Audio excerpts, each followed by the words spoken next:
Here we have a block with mass m is pushed against a spring that has a force constant of k, compressing it at a distance x from its equilibrium position. The block is then released, and the spring projects it along a frictionless horizontal surface and then up a frictionless incline of angle phi.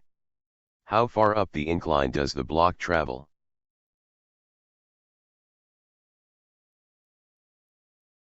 The first step is to identify the variables that are given by the problem and by examining the figure. First we set the origin at the lowest point the block will reach. We see that it starts at the bottom y1 position of the incline and it starts at rest, and attached to it is a compressed spring with spring constant k and compression length x. The block moves along a frictionless surface for both the horizontal and inclined plane. As the block reaches the maximum height at the inclined plane, which we will set as the final position or position y2, its velocity would be 0. So at y1, we only have the potential energy due to spring, and at position y2 we only have the potential energy due to gravity.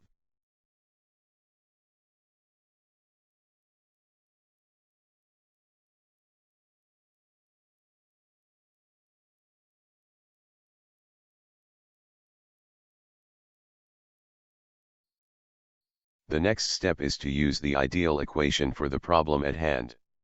So we recall the total mechanical formula and we rewrite this as the sum of the initial potential and kinetic energies equal to the final potential and kinetic energies.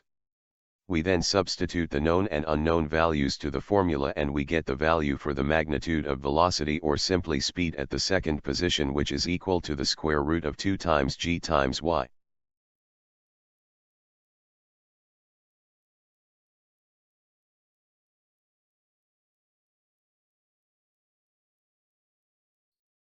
To determine the distance it travels up the inclined plane, we calculate the length d as shown in the figure.